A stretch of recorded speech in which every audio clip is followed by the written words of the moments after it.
जय गुरु जी, शुक्राना गुरु जी, अनंतम शुक्राना मेरे गुरु जी महाराज का।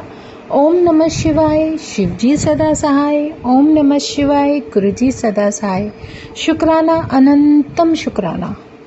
मेरे महाशिव, मेरे पूर्ण गुरु कुछ भी कर सकते हैं, कभी भी, कैसे भी। हम सोच भी नहीं सकते, विचार भी नहीं कर सकते हमारी क्या सोच है, जो गुरु किस तरह से हमें संभाले हुए है। सिर्फ शुक्राना करना है मेरे परमात्मा का, अनंतम शुक्राना। वो जो विश्वास हमारे अंदर होता है ना, वही एक ऐसी कड़ी है जो मेरे परमात्मा से हमें मिलाती है, उनके चरणों से मिलाती है। जो हमारी श्रद्धा होती है वो हमें हमारे गुरु चरणों से मिलाती है। जो हमारी सच्ची भावना होती है वो हमारे गुरु चरणों से मिलाती है। लेकिन गुरु कब क्या कर दे, पल में क्या पलट कर रख दे, ये कोई नहीं समझ सकता।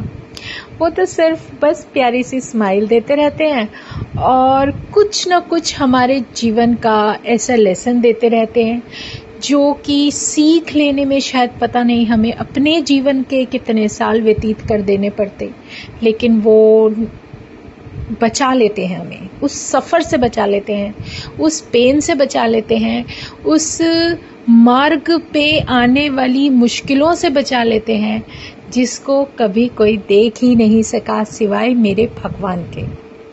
तो जय गुरु जी, मेरे प्यारे गुरु जी, बहुत बहुत बहुत शुक्राना। क्योंकि जीवन में कब क्या हो जाए तुम नहीं समझ सकते। मेरे जीवन में मेरे गुरु ने मुझे अपना दर्शन देकर और अपने एक एंट्री मेरे जीवन में मुझे दिखाकर बहुत ही इतनी प्यारी ब्लेसिंग दी है, जिसे मैं कभी समझना तो दूर की बात है, अपने शब्दों में भी बयान नहीं कर सकती। शुक्राना मेरे गुरु जी का। मुझे अच्छी तरह से याद है, काफ़ी साल हो चुके हैं इस बात को। मेरे फादर एक्सपायर हो गए थे, तो काफ़ी था ऐसे, क्योंकि सबसे पहले मेरे ग्रैंडपा थे, वो चले गए, फिर मेरी दादी माँ चली गई, फिर मेरे फादर चले गए। तो एक वो होता है ना कि इंसान जिनसे थोड़ा बहुत जुड़ाव रखता है, जो होता है, जो अटैचमेंट होती है बच्चे की, वो धीरे धीरे ये लगने लगता है कि यार अब तो कोई है ही नहीं। क्योंकि सच में जो बेटी होती है वो अपनी फैमिली से बहुत अटैच्ड होती है। तो लेकिन शादी के बाद धीरे धीरे अपने परिवार में इतनी व्यस्त हो जाती है कि उसे कुछ सोचने का मौका ही नहीं मिलता। तो जब पापा चले गए तो कुछ टाइम बाद, मुझे नहीं पता कि मेरे जीवन में क्या कष्ट था, लेकिन मेरा गुरु तो जानता था ना, जिसने मुझे बचपन से, जिसने मुझे मेरी सॉल को संभाले हुआ था, जो मुझे हर तरह से प्रोटेक्ट कर रहे थे। अब उनका ये दिखाना कि मैं तेरे साथ हूँ, तू अकेली नहीं है, सच में एक बहुत प्यारा एहसास मेरे परमात्मा का मेरे साथ। और उनका मुझे अपने दर बुलाना, अपने दर्शन देना, और एक वो इतना बड़ा कष्ट जो मेरे परमात्मा ने, मेरे मालिक ने मुझे मेरे विज़न में दिखा दिया था, कि वही सब कुछ जो मेरे रब ने देखा, लेकिन मुझे नहीं पता था। मैं इसीलिए बार बार कहती हूँ, हमारे जीवन में आने वाला कष्ट हमें नहीं पता। मेरे फादर मुझे दिखाई दिए थे और एक गाड़ी में ट्रैवल कर रहे हैं, लेकिन उस गाड़ी में मैं और मेरे हस्बैंड भी उनके साथ सवार हैं। मतलब कोई कष्ट ऐसा था जो हम तीनों को बांधे हुए था, लेकिन जिसके साथ परमात्मा होता है, कहते हैं ना, सच का साथ कभी नहीं छोड़ना चाहिए। बहुत बड़ा कष्ट था। करने वाले ने बहुत कोशिश की कि इसकी फैमिली को इस तरीके से डिस्ट्रॉय कर दिया जाए या इसको ऐसे हार्म किया जाए। कोई फ़र्क नहीं, भूल जाओ, छोड़ दो, सब कुछ, सबको बख्श दो, क्योंकि मेरा मालिक मेरे साथ है। उसने एक जीवन का इतना बड़ा लेसन दिया कि तू सोचना छोड़ दे तेरे साथ कौन क्या कर रहा है, छड़ परे, तेरे तो कर्मों का हिसाब मैंने अपने उसमें शुरू कर दिया है। मतलब कितना तो उन्होंने माफ़ कर दिया, और कैसे वो अब आगे का जो भी प्रारब्ध का जो कुछ भी है वो तो उन्हें करवाना ही करवाना है, और हमें करना भी है, क्योंकि बिना कर्म के, बिना झेले तो इंसान आगे बढ़ नहीं सकता। लेकिन ये बहुत प्यारा सत्संग मुझे अपने जीवन का लगता है कि इतना बड़ा कष्ट मेरे गुरु ने मुझे दिखा दिया कि देखो ये था होने वाला, लेकिन उन्होंने हमें पहले से ही इतना इम्यून कर दिया, इतना प्रोटेक्ट कर दिया, इतना सब कुछ सिखा दिया कि मेरे गुरु ने कहा कि छोड़ परे कौन क्या कर रहा है क्या नहीं कर रहा, मैं तेरे साथ हूँ। क्योंकि जब परमात्मा खुद ही जिसके साथ खड़ा हो तो उसे फिर किस बात की परवाह, हमें क्या करना है। मुझे तो सिर्फ अपने परमात्मा का नाम लेना है, उसके साथ जो लगन लगी है, जो उसका सिमरन और नाम मिला है, बस वही करते रहो। बहुत कोशिश, जितनी कोशिश कर सकती हूँ मैं उतनी करूँगी। देखना ना देखना मेरे मालिक का काम, हमारे साहिब जान का काम, क्योंकि वो तो सब कुछ जानते हैं, उन्हें पता है किसके दिल में क्या है, उनकी नज़रों से कुछ नहीं छुपा। लेकिन ये जो वक्त हमारे जीवन का चल रहा होता है, इसमें अगर हमें कुछ देखना पड़ रहा है और हम किसी का जवाब ना दें तो ज़्यादा बेहतर है, क्योंकि मेरे मालिक के मेरे साथ होते हुए अगर कुछ मुझे सुनाई पड़ रहा है तो शायद कहीं ना कहीं कुछ कर्माज हमारे क्लियर हो रहे होते हैं। इसलिए हमें शांत रहने की आदत डालनी है। और सच में गुरु ने बहुत कुछ सिखाया। जो भी जर्नी मेरी शुरू हो गई, कहते हैं ना, एक अकेला जो सॉल है जो धरती पर आई, उसे नहीं पता उसके साथ कौन क्या कर रहा है क्या नहीं कर रहा। एक शक्ति उसे संभाले हुए है और वो शक्ति उसको लेकर भी चल रही है, लेकिन जिसके साथ चल रही है, जिसको प्रोटेक्ट कर रही है, उसे नहीं पता कि उसे कौन प्रोटेक्ट कर रहा है। वो अपने जीवन में सोचता है कि मैंने ये किया, मैंने वो किया, मैं यहाँ तक आ गया, मैं वहाँ तक आ गया, मैंने इतना फास्ट किया, मैंने इतना पूजा की, इतना। ये नहीं पता कि तेरे अंदर ये जो भाव है, ये जो करवाने वाला है, ये कौन है। ये तो वही शक्ति है ना। लेकिन जब तक वो शक्ति नहीं बताएगी कि तुम्हारे साथ ये सब क्यों हुआ, किस लिए हुआ, क्या नहीं हुआ, तब तक तुम असलियत नहीं समझ सकते। जब तक वो हमारी आंखों से पर्दा ना हटा दे कि हमारे जीवन में कौन है जो हमें संभाले हुए है, तब तक हम उसी अंधेरे में, उसी रास्ते पर चलते हुए पता नहीं कहाँ खोने के लिए अपने उसी चक्रव्यूह में चल रहे होते हैं।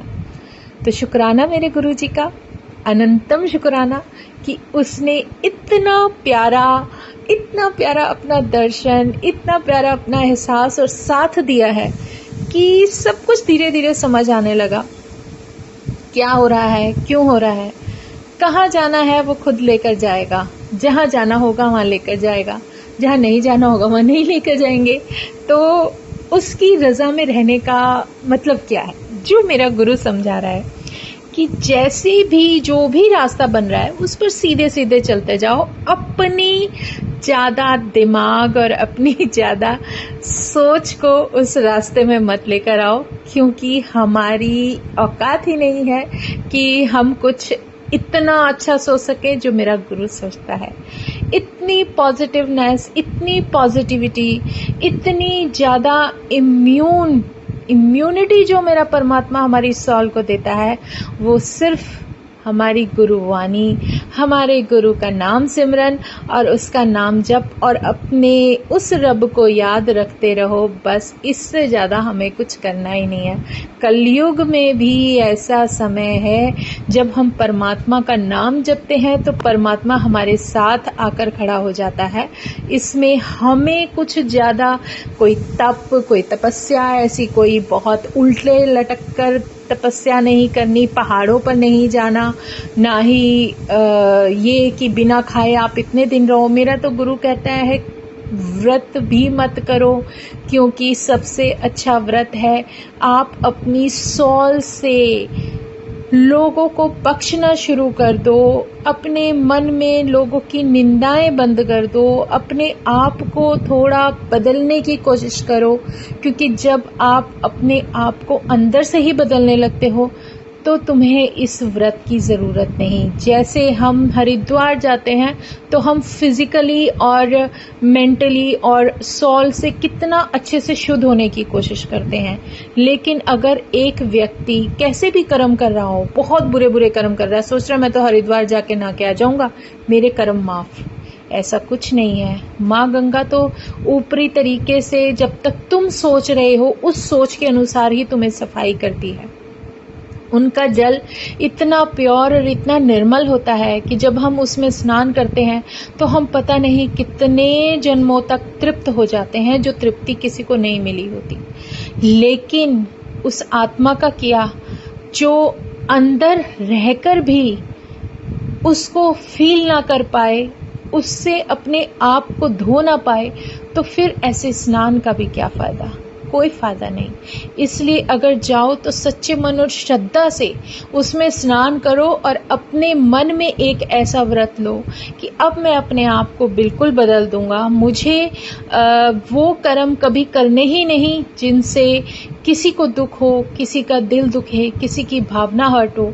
ये सब उस परमात्मा का ही किया हुआ है।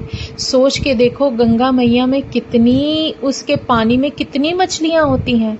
वो मछलियां क्यों नहीं स्वर्ग को चली जाती, तृप्त हो जाती? वो तो उसी पानी में जन्म लेती हैं, उसी पानी में उनका बस चले तो एक बूंद मिलते ही उनकी मुक्ति हो जाए।